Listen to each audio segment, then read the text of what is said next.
The painting at the front of the room was a forgery, and I was the only person there who could prove it, which is the exact reason I kept my mouth shut. It hung under its own little spotlight at the head of the preview gallery, a moody stretch of farmland gone purple at dusk, and a card beside it carried the words the whole auction had been built around. A lost August Reinhardt, rediscovered, important. The house had set his name in the catalogue the way a church sets a relic on the altar, and 100 people had driven in from 3 states to stand in front of it and feel something expensive. I stood in front of it and felt the thing I always feel in front of a good fake, which is a sort of second-hand embarrassment, like watching a man walk into a party wearing another man's name stitched on a borrowed coat. I knew it was wrong, the way you know a wrong note in a song you have sung your whole life. I will get to how I knew. For now, all you need is that I was certain, and that being certain put me in the strangest position of my afternoon. The most famous painting in that building was a lie, and the one person qualified to say so out loud had every reason in the world to stand there and say nothing at all. So I did what I had come to do. I let the loop drop back into my jacket pocket, and I shuffled toward the cheap end of the room, where the lots nobody had driven in for were leaning against the wall, waiting to be ignored. My name is Hollis Reed. I was 54 years old that day, and I looked exactly like what the art world assumes a man with paint under his nails must be, which is to say, nobody. I had on a barn coat older than some of the staff, a feed store cap gone soft at the brim, and boots that had not been cleaned since the first Bush administration. I had driven up in a truck you could buy for the price of a nice dinner in that gallery. If you had passed me in the lot, you would have figured me for the man who delivered the folding chairs. Before I tell you what they thought of me, do me one small favor. Somewhere in your life there is a thing the world called worthless that you knew, in your hands, was priceless. Hold that thing in your mind while I talk. You will know why by the end. Here is what almost nobody in that room knew. For 30 years, I had been the man other experts called when they were afraid to be wrong. I wrote the book on August Reinhardt. Not a book. The catalogue raisonné. The grey 2-volume brick that sits on the desk of every dealer and museum that has ever bought or sold a Reinhardt. The one they open before they spend $1. If a Reinhardt is real, it is real because it appears in my pages. If it is a fake because it does not. I had spent my whole working life learning one dead painter's hand so completely that I could feel the man's mood in a brushstroke, which meant I could stand in front of that headline lot and know, in about 4 seconds, that August Reinhardt never touched it.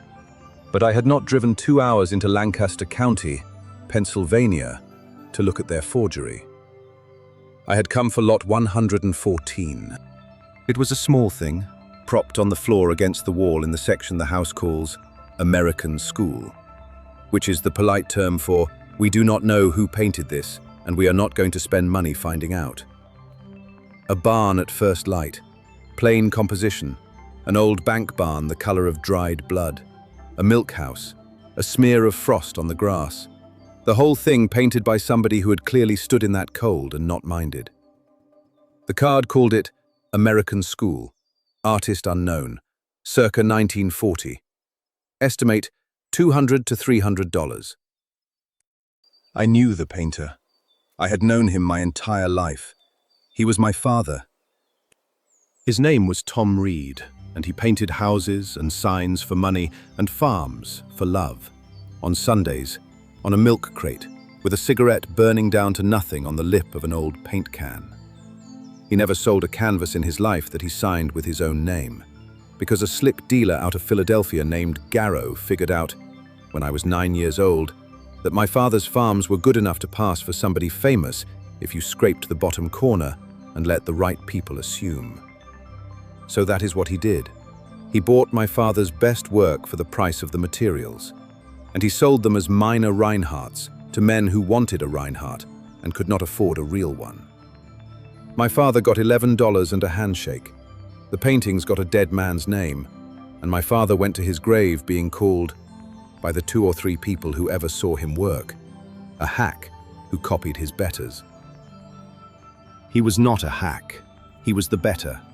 I have spent 30 years proving it to a world that did not ask. I learned Reinhardt because Reinhardt was the cage they buried my father's name inside. If I was ever going to get one of his paintings back and say, out loud, with proof, this is a Reed, not a Reinhardt, then I had to know Reinhardt deeper than the men who stole the name. So I did. The joke the universe made of my life is that I became the world's leading expert on the painter whose name swallowed my father. And that morning, a database alert I had set up 20 years ago and half forgotten had pinged on my phone. A small auction in Pennsylvania, American school, barn, dawn. I drove up before I had finished my coffee. I stood in front of lot 114, and I took out the loop. My father's loop. A worn little brass cylinder he used to check his own edges. And I looked into the hayloft window of that painted barn. And there it was. A mark the size of a grain of rice. A tiny brushed T, hidden in the dark of the window where only a man who knew to look would ever find it. My father's name, the size of a seed, planted where Garrow's razor never thought to reach. I had found him. After 30 years, my father was leaning against a wall with a $200 sticker on him, and I had come to take him home, which is why I could not afford to be Hollis Reed that day. Because the instant anyone in that building learned the man who wrote the Reinhardt book had walked in and parked himself in front of a particular lot, that $200 sticker would catch fire. The dealers would smell it. The phones would come out. They would not know what I knew, but they would know that I knew something. And that is enough to start a war. The price would go to 10,000, 20, more than a retired man on a fixed income could spend. And I would lose my father a second time, to the same disease that took him the first time. Greed dressed up as good taste. So Hollis Reed stayed in the truck. The man who walked into that gallery was nobody. An old fellow in a barn coat who got too close to the famous painting and clearly did not belong. And that is the man Bennett Crowe decided to have some fun with. I heard him before I saw him. You always hear the Bennett Crowes before you see them, because the whole point of them is to be heard. He came through the preview like weather, mid-40s, a watch the size of a drawer pull, a voice pitched to carry to the far wall. He had a young woman from the house trailing him with a clipboard and a fixed smile. And he had an audience he was performing for.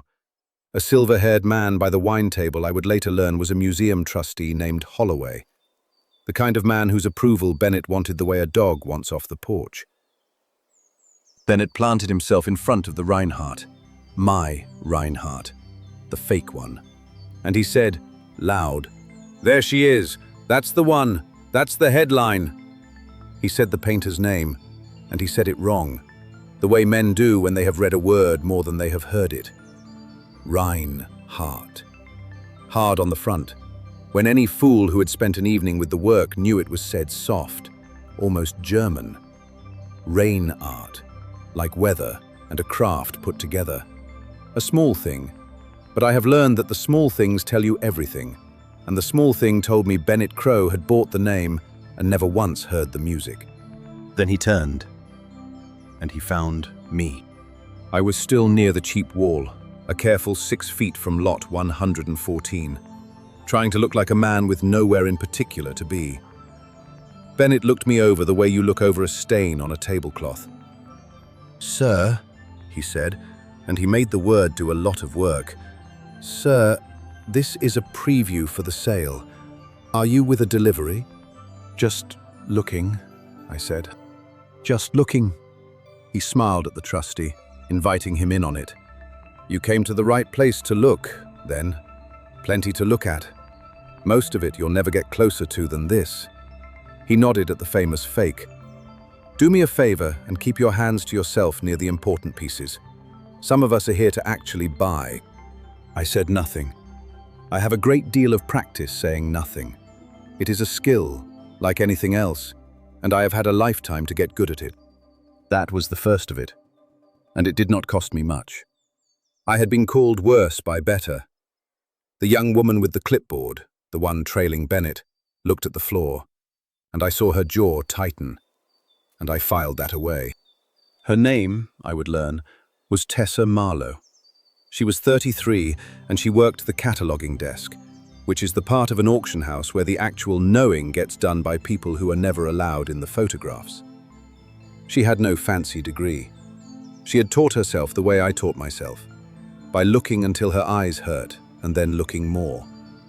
And it was Tessa, it turned out, who had written the card on lot 114, and who had quietly added, in the small print most people skip, a note that read, possibly of higher quality than attribution suggests, recommend further study.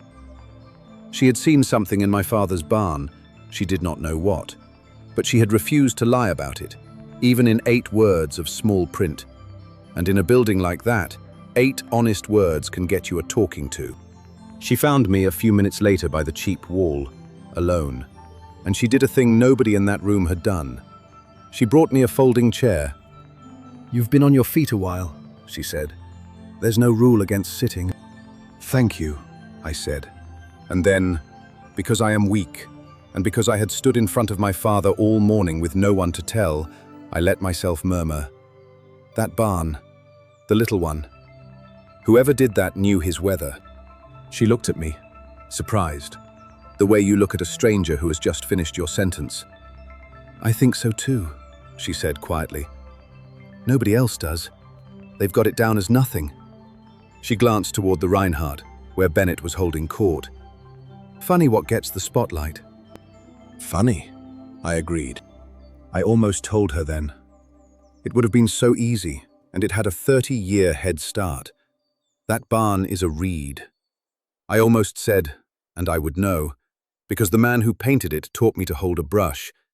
But kind as she was, it would be in the room within the hour, and the room would eat it. So I held it, the way you hold your breath underwater and tell yourself the surface is close. The auction started at 1 o'clock, in the big room with the rows of folding chairs and the auctioneer up on his little podium and the bank of phone bidders along the side like switchboard operators in an old movie. I took a paddle, number 86, and I sat in the back where the light was bad and the old man in the barn coat could disappear. Bennett Crowe sat in the second row, dead center, where the trustee could see the back of his expensive head. They ran the small lots first, the way they always do, warming the room up with the cheap stuff before the headline. I sat through 40 minutes of quilts and decoys and a grandfather clock, my heart doing a slow, steady thing, waiting for lot 114. It came up just before the Reinhardt, which is the kind of luck I do not usually have. "American School, barn at dawn," the auctioneer said, in a bored sing-song. "200 to open. Do I have 200? I lifted my paddle. 200, the man said. And for one beautiful second, I thought I was going to walk out of there with my father for the price of a tank of gas. Then Bennett Crowe turned around in his seat, found me in the back, and smiled. I do not think he wanted the painting. I have gone over it many times, and I do not believe Bennett Crowe wanted that barn any more than he wanted the moon. What he wanted was for the old man in the barn coat not to have it. He had clocked me lifting my paddle, the delivery man, the stain on the tablecloth, reaching for a thing, and the idea that I might get to have a thing offended him at a level deeper than reason. 250, he said, without raising a paddle, just calling it out, lazy, like a man tipping a waiter. 300, I said. 350, he said. 400. The room had begun to turn around in its chairs now, the way a room does when something it does not understand starts happening in the cheap seats. Why was Bennett Crowe? Here for the headline, throwing money at a $200 barn. He did not know either. He just knew I wanted it, and that was reason enough. 600, I said. My voice was steady. Inside I was doing math no retired man wants to do. 1,000, Bennett said. And he turned to the trustee and said, loud enough for me, "Watch this. The old fellow's got grit. Let's see how much grit costs." Laughter. The soft, cruel laughter of a room that has decided whose side it is on. The auctioneer looked at me. The whole room looked at me. And there it was. The second time that day, a single sentence would have ended the laughter. I had only to stand up, say my name, and say what was hidden in that hayloft window. And the $1,000 barn would become a museum piece, and my father and my revenge would arrive in the same breath. And I would lose him doing it. The moment Hollis Reed stood up, the bidding would not stop at 1,000. It would not stop at 50,000. Garrow had taught me that lesson with a razor when I was 9. You do not announce what a thing is worth in a room full of men who buy and sell. You let them think it is nothing, and you carry it out the side door before they look up. So I let the truth back down. I shook my head at the auctioneer, slow, and I sat. "All done in the back," the man said. $1,000, the gentleman in the second row. The gavel came down. Bennett Crowe had just paid $1,000 for a painting he did not want, to keep it from a man he had decided was beneath him. He turned around one more time, grinning, and he said it, the line I will carry to the end. "Don't worry, pal. I'll hang it in the garage. Maybe in your next life you'll have a garage." The room laughed. Tessa Marlowe, standing along the wall with her clipboard, did not. She looked sick. I want to tell you I was calm. I was not calm. I had just watched a man buy my father for $1,000 as a joke, to spite me, the way another man had bought him for $11 as a business, to use him. 40 years, and the same painting was still being passed around a room of laughing men who could not see it. Like a coat nobody wanted to wear and nobody would let the cold man have. But I have learned that the worst thing you can do to a man like Bennett Crowe is exactly what I was about to be handed the chance to do. Nothing yet. Just wait. Because they brought up the Reinhardt next. The forgery rolled out on its easel, and the room went reverent. And the auctioneer dropped his bored sing-song for the hushed voice they save for the money. Bidding opened at 40,000. It went up like a fire in dry grass, the phones lighting up, 2 dealers in the front trading shots, the trustee leaning forward. Bennett Crowe sat back, let the others tire themselves out, and then came in over the top at $110,000 with a flick of his paddle and a glance at Holloway. And the room understood it was over. The Lost Reinhardt. The headline. His $110,000, the auctioneer sang. Going once, going twice. I sat in the bad light in the back, an old man with no paddle raised, a man who had just lost his father by a single shake of the head. And I watched Bennett Crowe buy a forgery for the price of a house and turn to soak up the worship of a room. The gavel came down. The room applauded. Bennett stood and took a small bow. And here is where the afternoon turned. And it did not turn because I made it turn. It turned because the house needed something, and the something it needed was me. A real Reinhardt at that level does not just change hands on a gavel. The buyer wants paper. The insurer wants paper. Above $100,000, the house had promised, in its own catalogue, in the fine print Bennett had never read, that the attribution would be confirmed by an outside authority before the sale closed. And there was exactly one outside authority on August Reinhardt that any serious insurer in the country would accept. The house's lead specialist was a narrow, fussy man named Gideon Pratt, the same Gideon Pratt who had drifted over during the preview to make sure the old fellow in the barn coat understood he was not the clientele.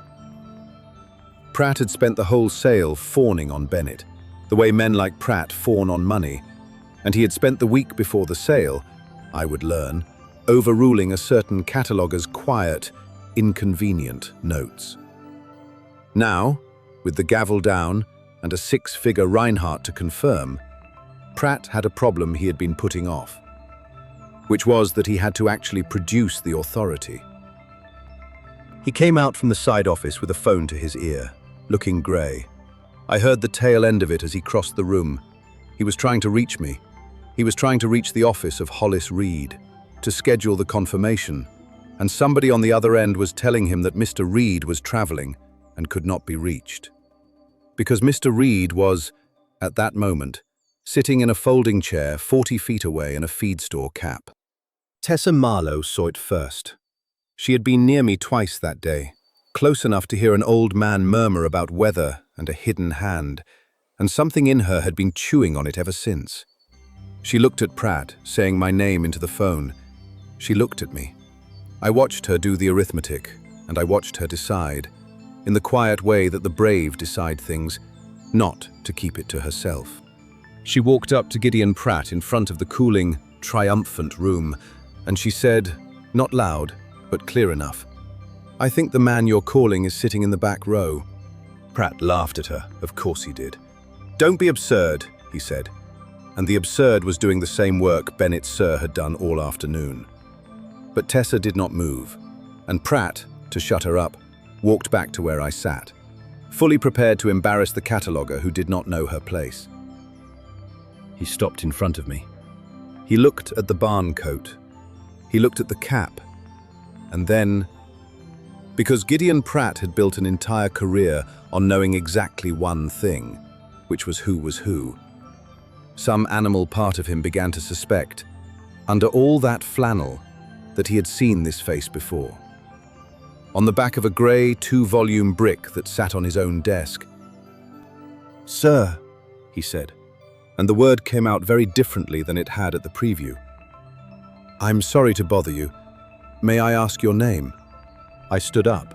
I am not a tall man, but I have noticed that a room gets quiet when a man, it has decided, is nothing, decides to stand. I took the loop out of my pocket, my father's loop, and I turned it over once in my fingers, the way I had turned it over 10,000 times, and I said it the way you say a true thing, without any heat at all. Hollis Reed. I have been in a few quiet rooms in my life. That one had a particular quality. The quiet of 100 people rerunning the last 2 hours in their heads and changing the part where they had laughed. Gideon Pratt made a sound. Bennett Crow, second row, turned all the way around, and the grin he had been wearing all day stayed on his face for one extra beat, like a light that does not know the switch has been thrown. "The Hollis Reed," Pratt said faintly. "The Reinhardt Reed." "There's only the one," I said.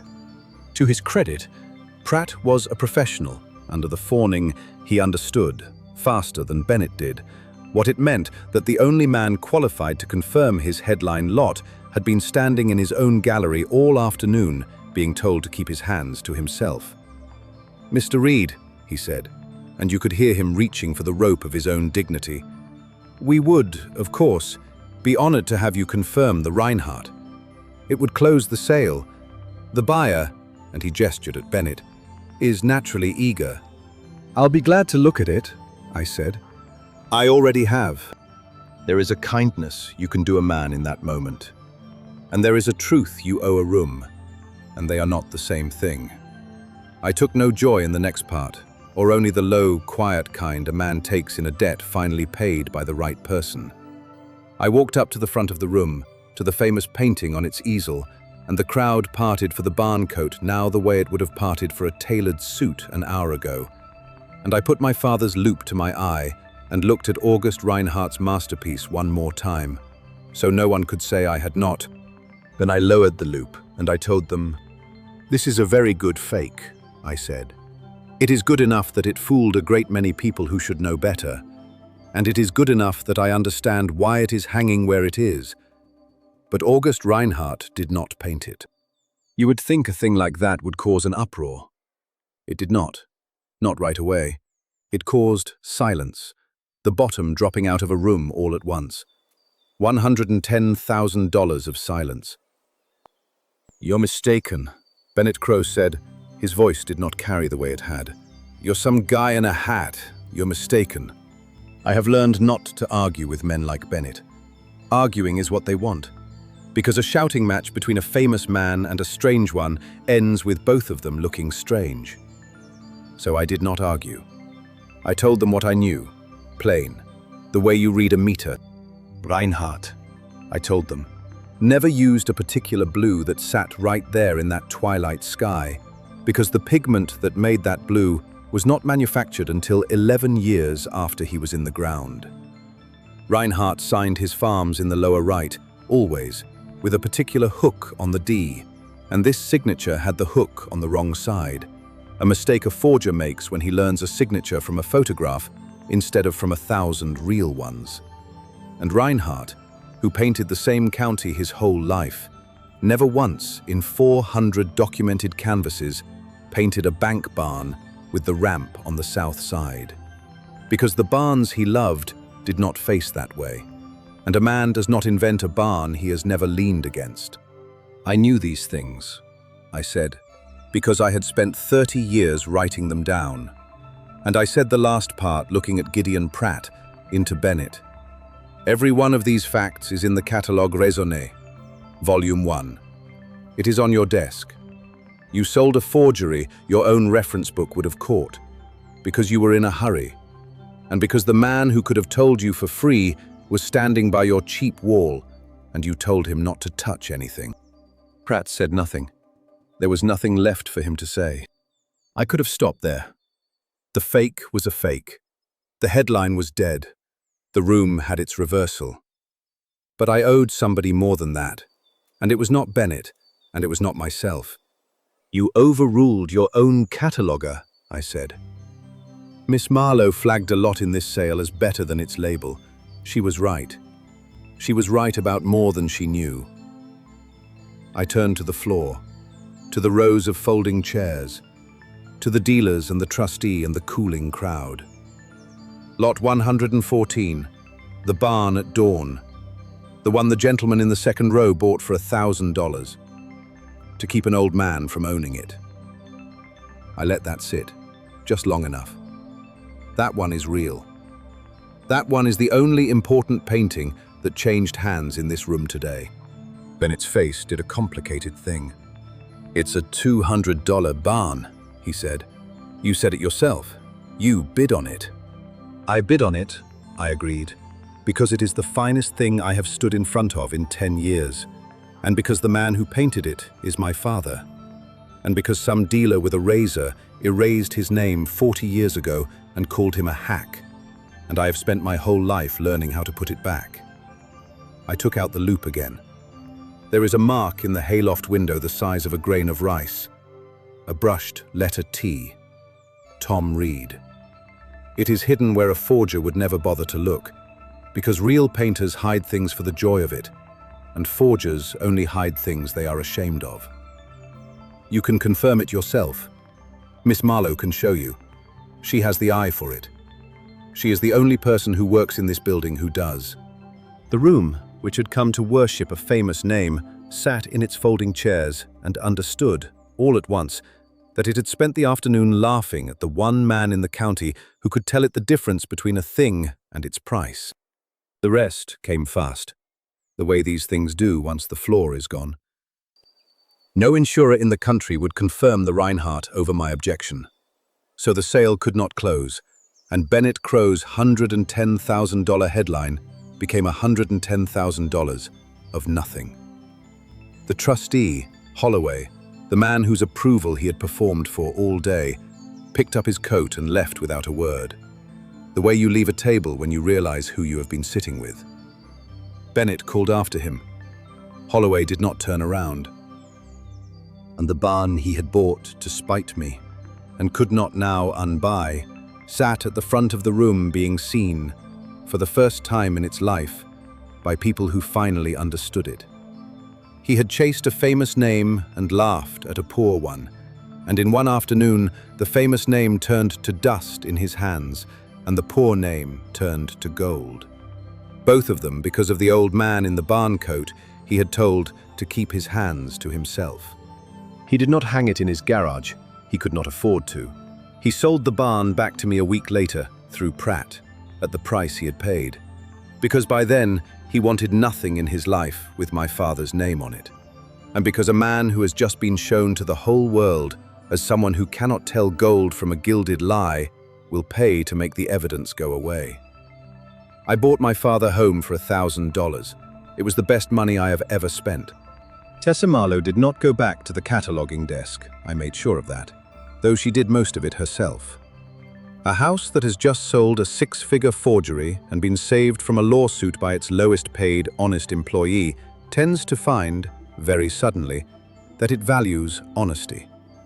They made her a specialist. I told the owners, in writing, that I would lend my name and my eye to that house again, only if the eye they trusted on the floor was hers. And that was the easiest promise I have ever kept.